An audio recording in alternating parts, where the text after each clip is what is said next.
Es un gusto volver a estar en una segunda edición de nuestro encuentro a favor y en contra, cerrando los lunes, desde el lunes pasado, una jornada con unas entrevistas a fondo con referentes importantes. El nombre no es casual, a favor y en contra realmente nos invita a tener una posición en las ideas y en la reflexión del pensamiento de nuestros invitados. Por eso hoy vamos a estar iniciando nuestro segundo programa con un invitado de lujo, realmente uno de los mejores oradores que tenemos en el país, lo digo con mucha modestia y sin afán de halago, y sin ir a pausa vamos a aprovechar todos los minutos que tenemos con nuestro invitado. Estamos hablando de don Euclides Acevedo, candidato a la presidencia de la República. Euclides, gracias por tu tiempo con nosotros. No, al contrario, gracias a vos, Juan Pablo, y a la audiencia cada vez más amplia, pero siempre crítica de este canal. Y la idea es esa, buscamos justamente que el programa en este espacio y en los demás espacios de nuestro medio podamos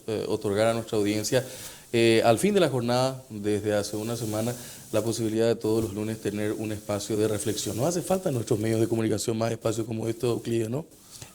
Yo creo que no solamente hace falta, sino que es imprescindible. Hoy es un artículo de primera necesidad, la reflexión en un ambiente tan crispado, tan maniqueo, tan homicida. Y yo creo que esto que estás sugiriendo y que estás ejercitando en este medio de comunicación, de crítica selectiva, la reflexión se vuelve, repito, imprescindible, sobre todo porque el ambiente requiere un poco de sensatez que solamente se obtiene por la vía de la reflexión tranquila. Te tocó hacer un espacio de radio con los queridos amigos Menchi y Oscar durante mucho tiempo. Estar en esa posición y ahora estar en la vereda de enfrente, a tu parecer, ¿cuál es la real dimensión de los medios de comunicación? Porque le decía hace un tiempo que nos tocó hacer una entrevista con Enrique Vargas Peña, aquí en este mismo espacio donde estás vos físicamente, y le decía a Enrique, yo creo que nosotros estamos lastimosamente en un proceso de historia cíclica.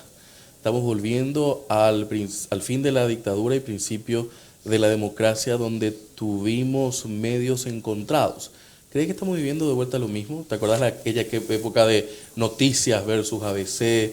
Claro, pero con este agregado ahora, pero que existía también. Hoy como ayer, la política no pasa por los partidos políticos, pasa por los medios de comunicación. Porque los partidos políticos perdieron, por imposición de este código electoral, de una maratón electoral sometida a los partidos políticos, perdieron la docencia, la reflexión y por lo tanto el entrenamiento para cuadros de Estado. ¿Post-dictadura existió esa docencia? No, justamente creo que durante la dictadura se leía más y por lo tanto los partidos políticos, además de luchar contra la dictadura y por la libertad, y hoy no hemos todavía aprendido a luchar por la igualdad, que solamente se consigue con rigor, porque la igualdad no es una cuestión romántica, es una cuestión de distribución inteligente del aparato productivo, y eso requiere reflexión, sensatez, información y análisis permanente. Y eso hemos perdido, lamentablemente. Por eso es que yo saludo, celebro entusiastamente esto que estamos haciendo. Inclusive estábamos hablando ahí con Florencia, la tentación para mí de volver a escribir, porque la escritura te obliga a una irremediable reflexión, porque la reflexión traducida en la oralidad tiene siempre el condimento de la improvisación. Y sí, es cierto eso. Aparte lo otro, en una cultura, porque sos un hombre avesado realmente en la cultura, Euclides, no estamos acostumbrados a dejar plasmadas las ideas. Somos un pueblo de una cultura de transmisión oral. Claro, como decía Villagrán Marsal, somos ágrafos y amnésicos. Sin embargo, hay bolsones de resistencia o bolsones de insurrección cultural de vuelta y lamentablemente en la propuesta de los políticos no está una propuesta cultural. No. A mí, sin embargo, forma parte de mi proyecto político la cuestión de la cultura. ¿Por qué? Porque como decía Borges, el caos hay que convertirlo en cosmos. Y hay que convertir de vuelta en un espectáculo de la tolerancia, donde el gobierno tiene que admitir sus propios errores sin temor a que la oposición le devore y sobre todo no correr el riesgo de estar bajo la bruma del golpe. Pero que la política durante mucho tiempo fue cultura, o sea, los grandes discursos, la gente llenaba teatros para escuchar a los grandes oradores. Y tenemos que recordar, a propósito de que la política va del brazo de la cultura y cuando no, es una política manca.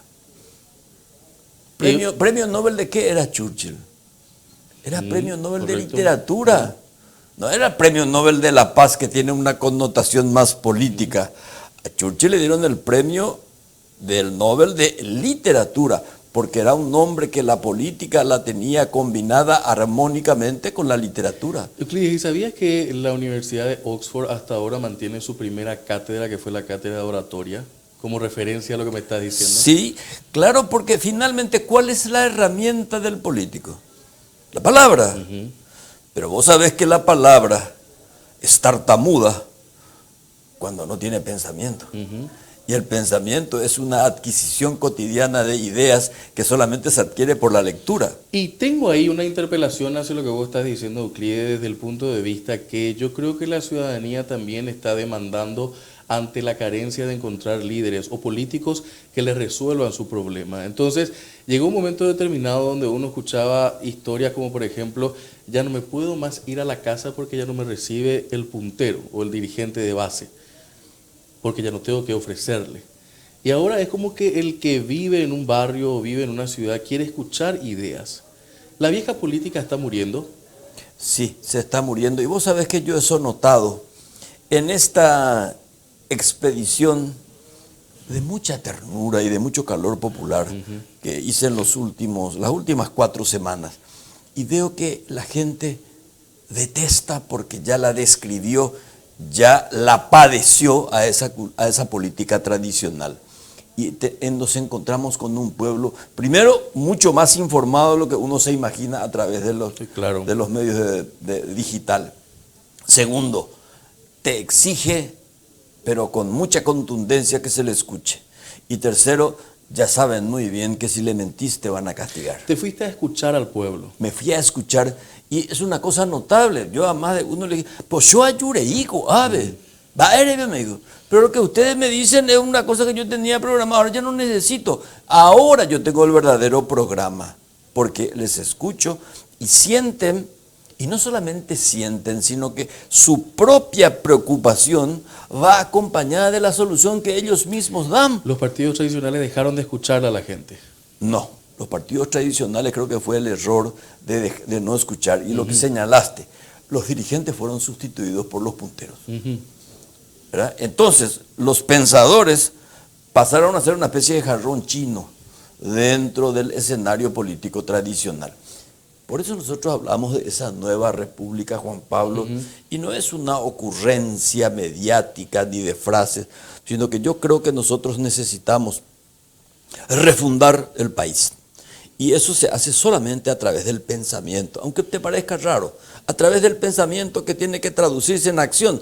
Por eso yo le tengo un respeto casi arzobispal al que escribe. Porque es responsable de lo que piensa, aunque no esté de acuerdo, pero eso contribuye al amoblamiento del cerebro ciudadano, que hoy día es un patio baldío. Euclides, esto que acabas de decir y en tu reflexión de ir a escuchar a la gente, ¿qué es el Paraguay y qué es el paraguayo y la paraguaya para vos? El Paraguay, yo creo que no es lo que algunos definen como una especie de enamorado del infortunio. No, el infortunio es una imposición. El paraguayo de verdad no se somete a él. ¿De quién es esa imposición? Yo creo que viene de parte del pensamiento único que está conectado a metrópolis lejanas, que siempre por la vía de la dominación hace que efectivamente ¿qué es el infortunio? El no saber qué comer, el no saber ¿Cuál es el día de mañana? ¿Qué te espera?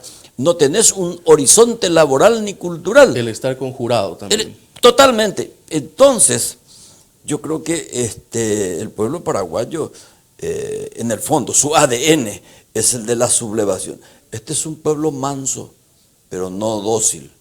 Y si nosotros planteamos hoy una nueva república, un gobierno unitario tricolor, y si eso no prospera, no te quepa la menor duda que un regimiento de harapientos les va a sacar a patadas. Sí, correcto. Sarmiento le dijo a la clase rica en este país, y recuerdo una charla de un pensador nuestro, recordando este elemento, le dijo a la clase rica: inviertan en educación,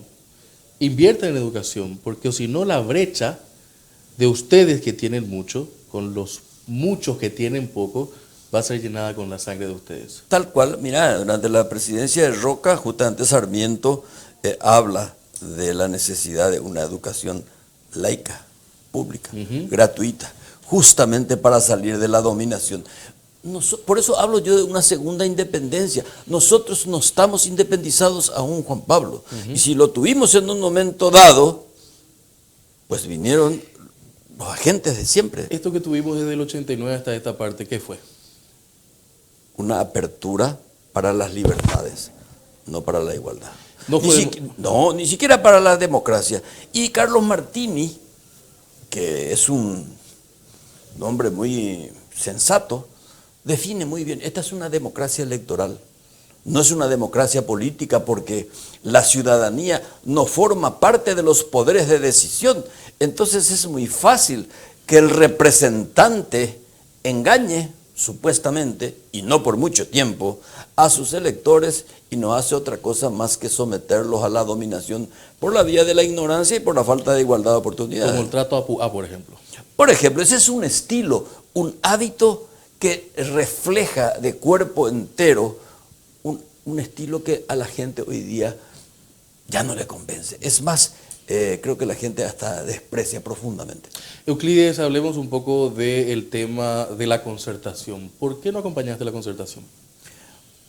Te voy a explicar por qué. Yo parto de la base de que la concertación es un concepto político que lamentablemente no ha sido suficientemente debatido como concepto. La concertación es un acuerdo. Para que haya acuerdo debe haber un programa. Y ese programa tiene que ser debidamente discutido. No es una aglutinación de voluntad política de ganar unas elecciones nomás. Porque además, ganar las elecciones, ¿para qué? Yo no estoy de acuerdo con la alternancia, que es 6 por media docena. Estoy de acuerdo con el cambio, y esa es una lucha contra el modelo. No es que yo esté en contra de es un estilo que a mí me parece excluyente y no del todo democrático. Y te voy a explicar por qué.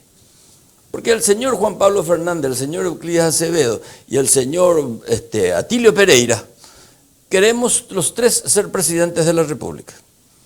Y acontece que el código dice que si vamos por las elecciones, como lo establece, si gana Juan Pablo, Acevedo y Pereira quedan fuera. Correcto. Y somos tres actores políticos que podemos seguir ocupando sitios en el Estado, o en el gobierno, o en la sociedad. Entonces yo hablo de una concertación de hecho, no esa que está sometida a, digamos, a las disposiciones jurídico-administrativas. Además, seamos francos, la concertación se va a dirimir con el padrón liberal, independientemente de que esté abierto a todos, porque yo no creo que los nuevos afiliados vayan a votar masivamente. Y los colorados que están en el registro cívico van a estar entretenidos en una puja sangrienta del 18. Entonces, con todo el respeto que le tengo al Partido Liberal, esto es una jugada muy hábil del presidente Alegre, acompañado por Ferreiro, que convirtieron la interna liberal en una concertación. O sea, finalmente no es estar en contra, vamos a ir paralelo. En política, tarde o temprano, Oroño, tendré ante hoy.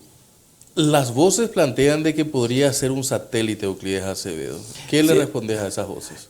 Y por lo visto no saben lo que es un satélite. Un satélite gira alrededor de algo y no tiene luz propia. Yo no giro alrededor de nadie y tengo buena linterna. Euclides, vos sos un tipo que realmente tiene historia, no solamente en la política nacional, sino en la política internacional. Adolfo Suárez, ¿qué es para vos? Maestro de la transición. Es el profesional del acuerdo, es el profesional del consenso, que no es otra cosa que la gestión del disenso, que por la vía del diálogo se convierte en negociación y pacto. En un país donde la cultura es mucho más grande que la nuestra, tenemos que reconocer nuestro nivel de ignorancia en el Paraguay. Y con un origen autoritario mucho más que el nuestro. Cierto, no te discuto de eso, pero ¿cómo es posible que Euclides Acevedo pueda convertirse en un Adolfo Suárez del Paraguay? Me quiero convertir justamente, y es bueno que lo recuerdes, y si querés te los puedo obsequiar los libros de Adolfo Suárez. Entre paréntesis, fue mi tutor de tesis sobre la transición española. Me querría convertir como el promotor final de la asignatura última de la transición, que es el pacto político. Nosotros por eso proponemos el gran pacto de unidad nacional. Un pacto que no es político, es económico, es social, es cultural, es medioambiental y va a terminar siendo jurídico. Utilizaste una palabra que hace poco te dije en privado y te referencié muy alegremente, Euclides. Hiciste la definición de la palabra certidumbre. Esa es la palabra que utilizaste. Sí. ¿Por qué nos cuesta en el Paraguay lograr la certidumbre con esta clase política que tenemos? Y porque nuestra clase política es miope y opaca. Porque no leéis, no analiza la realidad con rigor sociológico. Y el dirigente político, el que quiere ser hombre de Estado, primero tiene que conocer las reglas del Estado, las entretelas del mismo.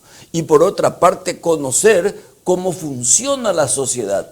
Pero están desclasados esos hombres actualmente de los puntos de decisión en estos partidos Euclides. O sea, yo miro al Partido Colorado y lo veo, por ejemplo, a un tipo, salvando su diferencia, hay gente que puede estar a favor o en contra de un tipo que tiene mucha historia dentro del Partido Colorado, como por ejemplo Bader Rachilichi, pongamos ese nombre. Un tipo que sabe mucho, pero que no se lo escucha. No es que no se le escucha, no se le convoca luego. Yo suelo hablar mucho con mi amigo Bader, y suelo hablar inclusive con Papuchín Frutos, correcto, que son referentes republicanos. Y yo le digo a Bader, no hay donde consultapio. Jamás. Y tengo muchas cosas que contar. A veces, el relato, que es lo que le falta a nuestra historia política, que no tiene relato, porque los relatores están mudos o lo enmudecieron, hace que efectivamente no se tenga esa visión a la que vos estás hablando. Entonces, los que gestionan el poder, porque el Estado está secuestrado por los políticos, por los empresarios, por los poderes fácticos y en particular por el crimen organizado, menos por la sociedad. La sociedad no forma parte de la decisión del Estado. En esa proporción que acabas de plantear, lo del crimen organizado, ¿cuánto? ¿Más de la mitad?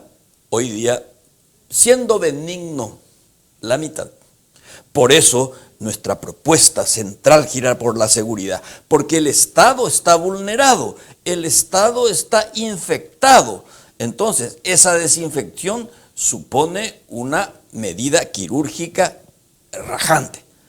Y eso significa también un convenio internacional, porque el delito internacional tiene conexiones inconmensurables. Y nosotros necesitamos combatir eso. Trato de no utilizar el recurso de los que nos dedicamos a la comunicación en este momento de hacer referencias personales.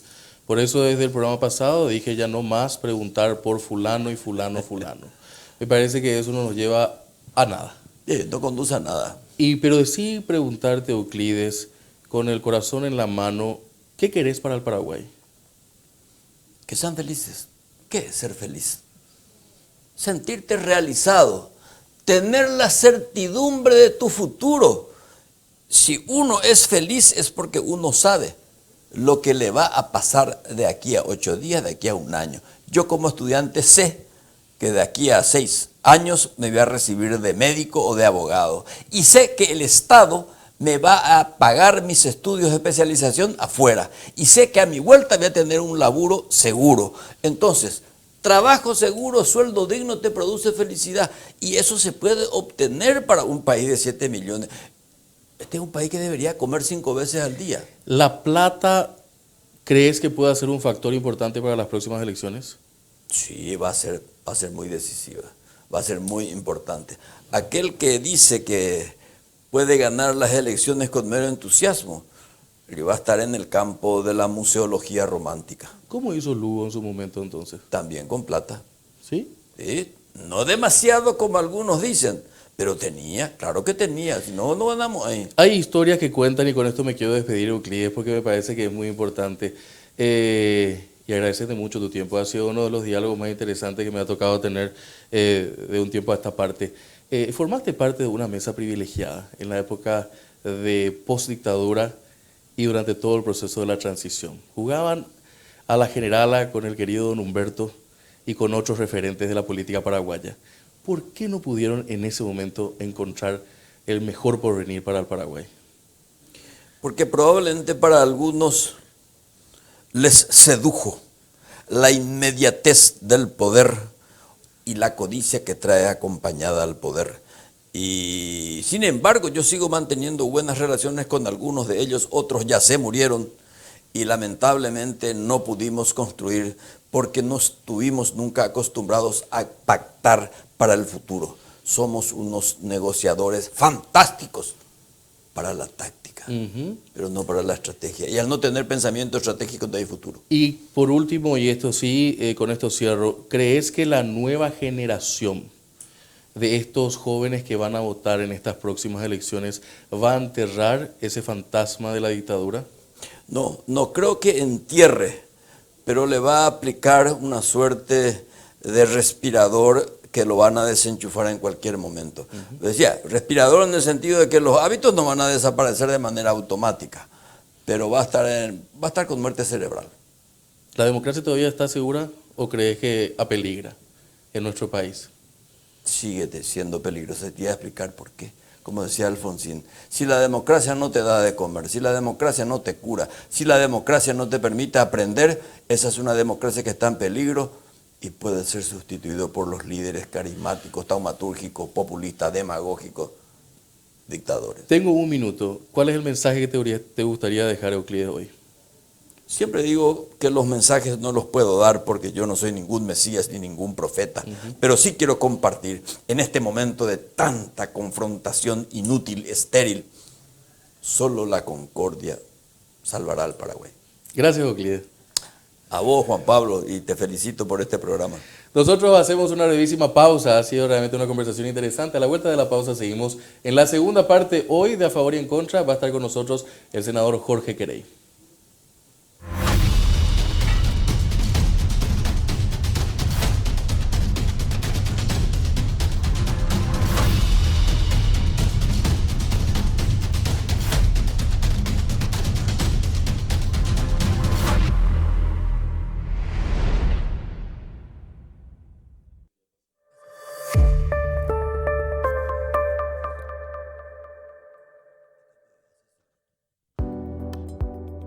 Enamórate de lo legal. Cuando elegís una marca legal, no solo optás por lo mejor, Estás apoyando la economía formal, la que genera empleo, aporta el fisco y cumple con la legislación laboral. Estás premiando el esfuerzo del que crea innovando y promoviendo una economía de avanzada, la que nos hace crecer siendo competitivos. Si elegís una marca legal, le estás dando un portazo a la mentira y a la mediocridad. cada vez que elegís una marca, Le das un voto de confianza a la empresa y al trabajo paraguayo. Enamórate definitivamente de un país seguro y confiable.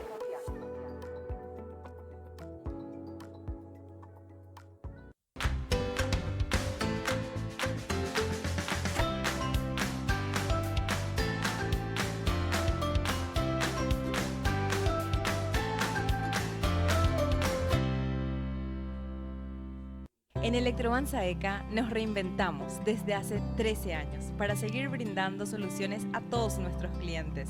Electroban, mejorando tu calidad de vida.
This next part's my favorite part, 'cause it's time to shine.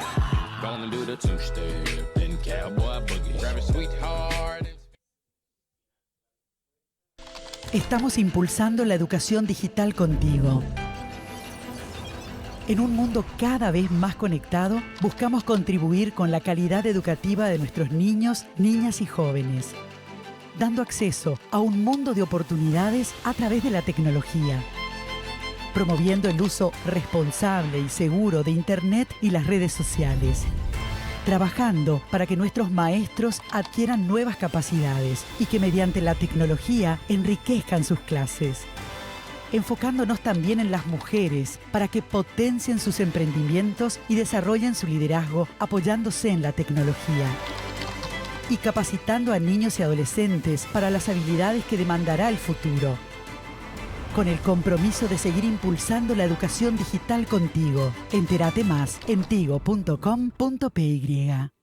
Los fondos patrimoniales de inversión son una manera sencilla y accesible para convertir tus ahorros en inversión. Con una mínima inversión inicial, tu capital se incorpora a un portfolio administrado por especialistas que buscan optimizar la mejor combinación de retorno-riesgo, teniendo la posibilidad de disponer de tu dinero en un plazo mínimo de 48 horas. De acuerdo a tu perfil de inversor y a tus objetivos financieros, Puente te ofrece fondos de renta fija en dólares y fondos de renta fija en guaraníes, conformados por bonos públicos y privados, así como CDAs, aportan rendimientos estables, liquidez y preservación del capital.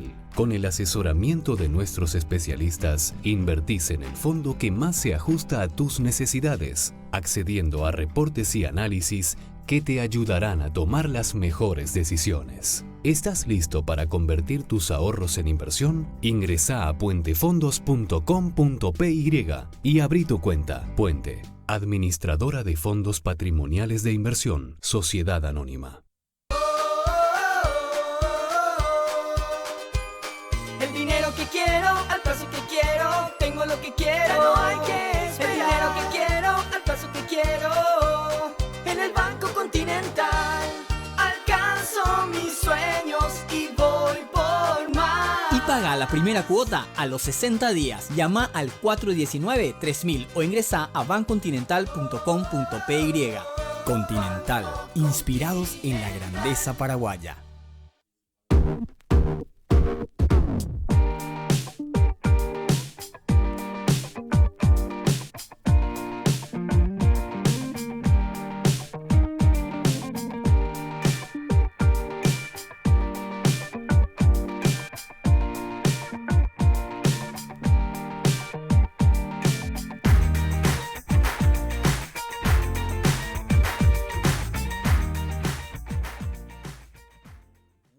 El vacío se puede sentir desde que no está.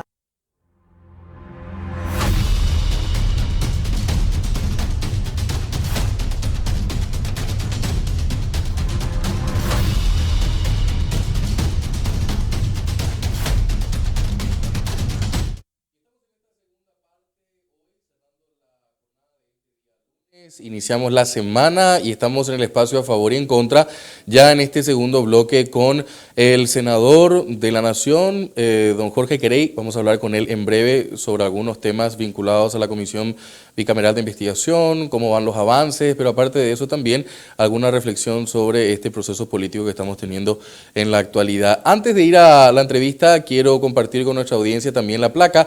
Lo tuvimos en el bloque anterior a Euclides Acevedo, precandidato. En realidad, él es candidato ya a la presidencia. Desde tu perspectiva, no, este es de la comisión, el anterior, por favor, pero sí ya lo mostramos a nuestro invitado, vamos a ver en breve. El precandidato a la presidencia Euclides 2023 dijo a la Concertación que deje de preocuparse por su candidatura.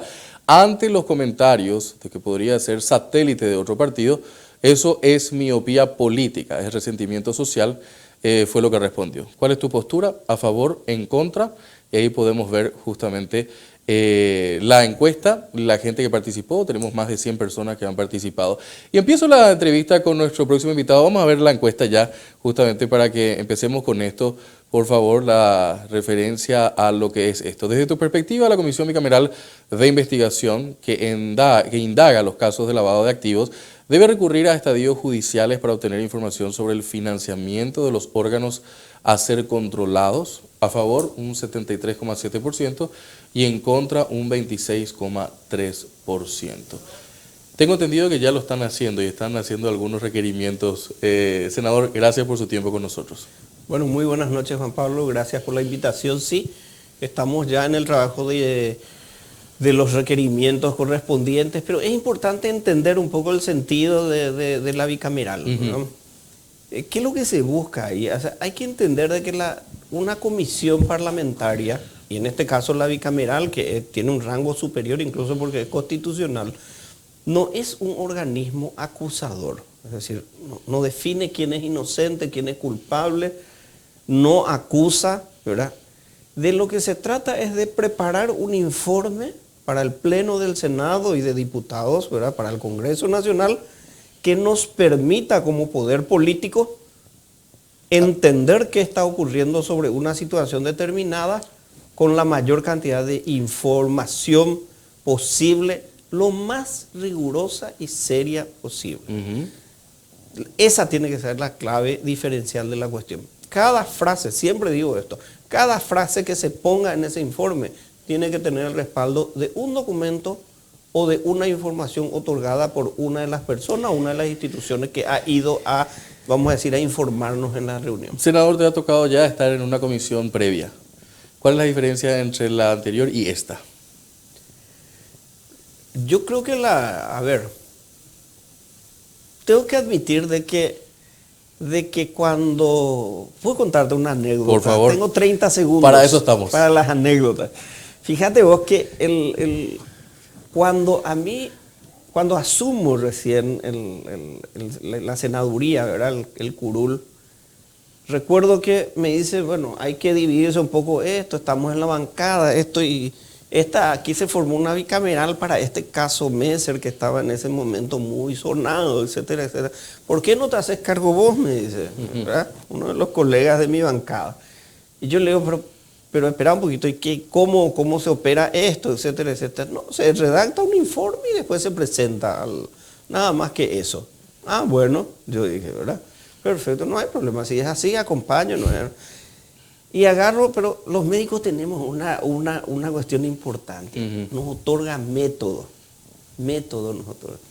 Entonces me puse a leer la normativa de la bicameral de investigación y lo primero que me vino a la cabeza son esas imágenes del Congreso norteamericano donde los senadores, etcétera, interpelan y preguntan y van, etcétera, pueden convocarle a cualquiera. Temas de seguridad nacional se ponen a cargo de comisiones. Hasta Mark Zuckerberg estuvo sentado en el banquillo de los acusados. Entonces dije, a ver, esto puede ser un ámbito muy importante, esto va mucho más allá de un simple informe. Bueno, y desarrollamos la experiencia y creo que con lo de Messer generamos un informe muy rico en información a tal punto que yo he leído, por decirlo, análisis de la Unión Europea o del Congreso de los Estados Unidos o de las organizaciones para la droga, etcétera, donde hacen referencia al documento. Bueno, eso mismo lo trasladamos ahora, solo que indudablemente los ánimos están muy crispados. Sí hay cruce político, indudablemente, no vamos a decir de que no existe. La única diferencia, y que yo eso te puedo garantizar, Juan Pablo, cada frase que esté en ese documento va a tener un documento que lo respalde. Si podemos decir en cierta manera también, y viendo cómo está conformado actualmente la conformación de senadores y diputados de esta comisión, está balanceado. O sea, hay actores de la política nacional que tienen sus defensores, parece, dentro de la comisión. Sí, indudablemente, hacer referencia a Bachi Núñez, ¿verdad? Por ejemplo. Sí, él forma parte del movimiento Honor Colorado e indudablemente Goyo siempre está en su papel, o sea, ahí no está. Yo lo que creo que la diferencia tiene que ser algo que no pueda ser rebatido. Es decir, si yo hoy puedo afirmar de que el tráfico ilícito de cigarrillos, y aquí aclaro, no me refiero solo a Tabesa, el tráfico ilícito de cigarrillos es el 80% de la producción nacional. Eso está certificado, porque las exportaciones son el 13% y el consumo interno es el 9%. Son cifras categóricas. Y el resto esas empresas intermediarias la adquieren y la hacen pasar, quizás ella, quizás otro mandante o lo que sea, lo hace pasar de contrabando. Nosotros no podemos ver, senador, lo que pasa internamente, pero hoy que podemos tener esta chance de dialogar, cuando se presentan pruebas irrefutables, ¿lo entienden estas personas? No, yo creo que la política paraguaya todavía tiene que andar un camino. Okay. Tiene que andar un camino con respecto a la rigurosidad del debate. Creo que en ese sentido puedo hablar de la Cámara de Senadores. Hay un pasito por delante, me parece, con respecto a los niveles de debate. Si vos te das cuenta, todo el paquete antilavado es básicamente un paquete generado desde, vamos a decir, los controles políticos del mundo financiero internacional, incluso donde pesa mucho, vamos a decir, los Estados Unidos. Pero tuvo nuestro acuerdo total y mi participación activa de un sector progresista porque entendemos el sentido de esto. Sí, hemos sacado cosas que nos parecían pero hemos sido capaces de acordar. Y así sucesivamente varias cosas. La aprobación ahora del protocolo para el control y trazabilidad del tráfico ilícito de cigarrillos. ¿Cuál puede ser la suerte de esto? Ahora que tiene que volver a diputado, ¿no? No. Esto ya va para promulgación del presidente. Ok. O sea que ya con eso se va a poder empezar a controlar. Entonces yo lo que creo es que esa capacidad de ser estadistas en el sentido de comprender de que estamos responsables de algo mucho más importante que nuestras individualidades e incluso de que nuestros equipos políticos. Tenemos que saber encontrar esos niveles. Pero esa visión país cuesta todavía en el Paraguay, y mucho. Cuesta y mucho. Y va a costar todavía y mucho. Pero por dos motivos. Uno, para la maduración política necesaria. Yo creo que es necesario un proceso interno, incluso no es fácil construir esa maduración política, vamos a decir. Es un proceso normal de los pueblos, de los países, de los estados, de sus poderes, ¿verdad? Pero por otro lado, nosotros estamos muy cruzados por grupos de interés delictivos que están con una fuerza demasiado grande al interior de nuestras instituciones. Entonces, ¿qué es lo que ocurre? Se hace funcionar. Hoy nomás estaba hablando con una persona que me brindó mucha información y me estaba diciendo el tema del radar primario para la detección de las avionetas narcotraficantes que vienen de los países del norte de nuestro continente, y siempre están encontrándole la vuelta para embarrar y para engranar el proceso.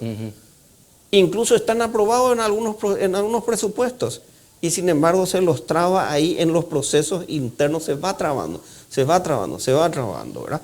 Digo, yo, o sea, de paso pongo en alerta también porque hay una preocupación y yo creo que en ese sentido el director de aduana tiene que estar muy cuidadoso con eso, porque tengo información de que van a tratar de trabarnos también este tema de los escáneres en todos los puertos públicos y privados. Y eso sería muy grave porque estas son las cosas que apuntan a que corrijamos esta situación. Los paraguayos tenemos una expresión, termino con esto, tenemos una expresión y vamos a corregir esta situación. Pero para poder corregir esta situación hay 3 o 4 cosas que tienen que ocurrir. ¿Qué? Narcotráfico, tráfico ilícito de cigarrillos, contrabando de armas, trata de personas, tienen la misma ruta. Vienen del norte en avionetas, hasta base, etc. Ojo, el dinero también viene por avioneta al norte, ¿sí? Mecanismo de pago comando logístico, le voy a llamar, no es comando logístico de los militares, comando logístico de ellos, de la operación de la ruta, del paso de la droga, del tráfico ilícito de cigarrillos, son las mismas y las mismas personas. Y el dinero viene de esa manera. Entonces, viene de esa manera y por la ruta norte va al mercado brasileño y por el río Paraguay va por los contenedores que van básicamente a África y a Europa. De ahí las 37 toneladas que se habían incautado en los puertos europeos. ¿Entendés? Entonces, todo el mercado, esa ruta nosotros ya la tenemos detectada. ¿Qué tenemos que hacer? Y esa es una ventaja que podemos tener. ¿Vos sabés cómo podemos corregir esa situación? Somos uno de los pocos países que podemos, con medidas de barrera, podemos corregir esa situación. Porque si nosotros tenemos un radar primario y 2 o 3 aviones con capacidad de intervención de esos vuelos irregulares, si tenemos una armada que está resguardando nuestros límites en el río Paraguay, etcétera, etcétera, si tenemos una aduana que tiene escáneres, estamos cortando la cadena logística de todo esto. Entonces, esa es una primera cuestión. Y la segunda cuestión es detectar el tema del lavado de dinero. Por eso es, y ya estoy un poco cansado del tema de la manipulación que se hace con respecto a este tema de secreto bancario. Yo no estoy en contra del secreto bancario. Esa es una manipulación que se generaliza para poder no responder a lo que realmente se les pregunta.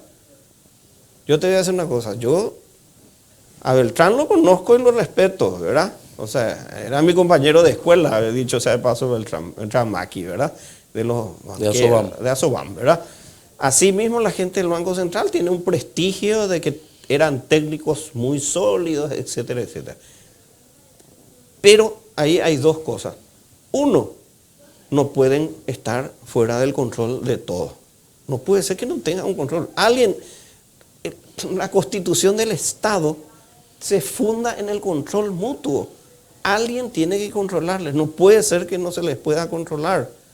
Y lo segundo es que podemos decir que todo está muy coquetito, pero de que huele mal, sabemos que el lavado de dinero está vigente más que nunca y más vivo que nunca en el país. Volví a ver una serie hace un par de semanas que me tocó recuperarme de una enfermedad de estación, ¿no?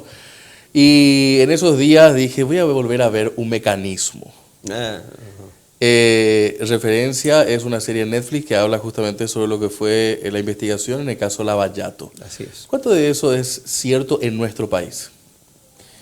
Y te voy a responder como ejemplo nada más para referenciar ahora lo que ustedes están investigando. Te voy a responder con algo que ya estoy en condiciones de decir de que es una verdad y que va a constar en ese informe. Los mecanismos de lavado aquí en Paraguay, primero hay un mecanismo que es a través de las casas de cambio, ¿sí? En lo que se denomina el dólar cabo. No vamos a entrar ahora en detalle en qué consiste ese mecanismo. Es un sistema de intercambio cambiario y que ahí se hace, vamos a decir, la jugarreta para volver el dinero sucio a dinero limpio, entre comillas. Lo segundo es el dinero que pasa en físico, desde Paraguay hasta Brasil, ¿sí? Los reales que son llevados allá, o las redes de narcotráfico, etcétera, depositan en bancos o en financieras allá de cuentas internacionales que tienen personas o empresas de aquí, tienen esas cuentas y entonces en esas cuentas internacionales pasan a disponer. De ahí en adelante se dispersa, ese es el segundo mecanismo. Y el tercer mecanismo es el que ahora estoy en condiciones de decirte, el dinero físico que es traído desde Bolivia. A través de las avionetas. Entonces, esos son los mecanismos. Por lo tanto, yo creo que esto que nosotros estamos redondeando un poco de todas estas organizaciones criminales es muy interesante porque si vos te fijas, al saber el mecanismo, nosotros tenemos que buscar los ajustes normativos y de control que se deben cumplir. Senador, ¿cómo está el apoyo internacional ante estos temas? ¿Es fuerte? ¿Hay interés realmente en dilucidar estos problemas? ¿Es una cuestión testimonial? Sí, los apoyamos, pero es un tema de ustedes. Yo, en realidad, lo que te puedo decir en ese punto es que algunas de las instituciones tienen algún nivel de apoyo. O sea, sé que la CEPRELAT está en los organismos internacionales de intercambio de inteligencia financiera. La CENAT tiene sus intercambios con la DEA, con los organismos internacionales norteamericanos, especialmente de represión y de investigación del tema del narcotráfico, etc. En particular, yo te digo que tengo mis dudas con respecto, y ya le expresé a alguna persona del servicio exterior de estos países, ¿verdad? Tuvimos reunión con gente de la Unión Europea y tuvimos reunión con gente de la Embajada Americana, fundamentalmente, ¿verdad? Fueron reuniones más que nada informativas, no tampoco ningún secreto, fueron reuniones formales, bien establecidas, pero indudablemente hay una preocupación por eso, porque yo les decía a ellos, en estos casos, fíjense esto, tal caso, tal caso, tal caso. Les cité 3 o 4 casos y le digo, esto vino dinero vía Estados Unidos.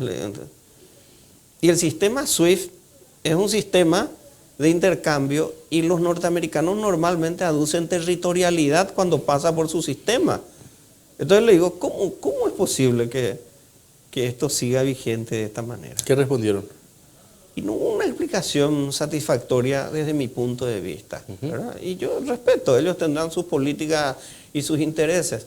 Lo que yo les dije en las reuniones que tuvimos ahí en Presidencia del Senado, etcétera, le dije, yo entiendo y respeto los intereses de ustedes y que ustedes actúen de acuerdo a los intereses de sus países respectivos. Ahora, yo quiero que ustedes también entiendan que nosotros jugamos con nuestros intereses, ¿verdad? Eso fue en ocasión de cuando ellos se opusieron al tema de derribo de aviones. Recordarás que, sí, que por hubo supuesto. un conflicto, una tensión ahí un poco por la manera de plantear que tuvieron ellos con respecto a eso, ¿verdad? Y porque 99% de las avionetas que están ahí circulando por el Chaco son narcotraficantes, ¿no? Un altísimo porcentaje. Y después tenés, bueno, pero la gente que trabaja legalmente notifica de sus vuelos, tiene un plan de vuelo, es decir, cumple con todos los... Entonces, fue una discusión muy agria esa vez, ¿verdad? Creo que la comunidad internacional y el poder político a nivel internacional tienen algún grado de participación en esto y la criminalidad, las drogas, etcétera, etcétera, forman parte de un equilibrio geopolítico y económico. En el balance de los poderes del Estado, hay uno de los poderes que siempre miramos expectantes de alguna reacción mucho más fuerte, seria y responsable, como es el caso del Poder Judicial. ¿Aplazados?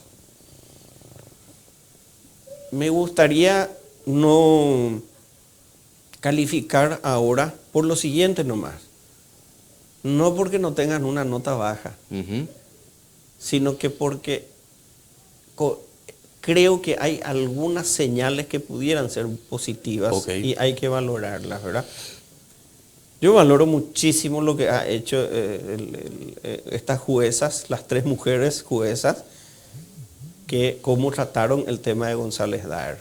Mañana justamente tenemos una reunión donde van a estar las personas ahí porque hay un vínculo ahí y una denuncia sobre lavado de dinero. Mañana la reunión en la bicameral de investigación vamos a tenerlos a ellos, vamos a estar conversando sobre eso, ¿verdad?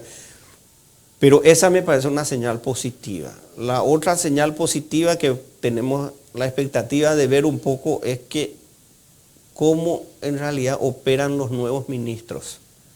Yo creo que esa es una asignatura pendiente a ver y eso vamos a resolverlo primero en los casos emblemáticos y segundo en el proceso interno de cómo se va transformando. Porque si esto, termino con esto un poco porque eso sí me preocupa. Sí, una señal gravemente negativa es, por ejemplo, este tema de la denuncia sobre los fiscales que estaban metidos en el caso González Daer y que facilitaron todo esto y que vamos a preguntar qué ocurrió con ellos. Lo segundo es el tema de básicamente la violación que hacen al votar en las internas partidarias los jueces, ¿verdad? Eso no, y los fiscales. Esas son cosas que van en contra, vamos a decir, y que actúan para que nuestra confianza quede. Y capítulo Ministerio Público, porque hablábamos justamente de lo que implica el Poder Judicial, y entiendo su reserva porque vemos alguna pequeña luz en el fondo del túnel. Pero Ministerio Público, todavía mucho por hacer. Yo creo que el Ministerio Público, y lo vine repitiendo, creo que en tu programa una vez lo hablamos, yo definitivamente creo que la administración o la conducción de Sandra Quiñones ha sido un fracaso. Y no ha sido un fracaso simplemente porque la institución funcionó mal. Estamos hablando o de omisión grave, sino de complicidad eventual. Porque te digo una cosa, cada vez estamos más convencidos de numerosos expedientes, denuncias, documentos, análisis de inteligencia financiera, análisis del sector del narcotráfico, que persiguen el narcotráfico, etcétera, que están dormidos en los cajones de la Fiscal General del Estado. Nos queda 2 minutos, senador, y realmente hay mucho por seguir hablando. Pero definitivamente vamos entrando en una espiral. Hemos empezado la segunda parte del año, el 18 hay internas, el próximo año en abril las generales. Todo este tema de la vorágine política que tenemos actualmente, ¿usted cree que puede diluir un poco esto? Estamos próximos también a la nota que nos tienen que dar en Gafilat. O sea, hay muchos elementos, pero que lastimosamente una información tapa a la otra. Y ahora con todo este tema político tengo mucho temor de que la comisión al final se quede con un lindo testimonio, pero que al final no sirva de mucho. Puede ocurrir, no voy a descartar eso, pero te voy a responder como le dije una vez, de frente se lo dije a la Fiscal General del Estado. Usted puede cajonear expedientes, le dije. Usted puede cajonear denuncias. Pero usted entre este año y el siguiente, incluso sin juicio político, usted se va. Y después de irse, el poder se va a alejar de usted. Y en ese momento usted podría estar sentada en el banquillo de los acusados por omisión grave o por complicidad.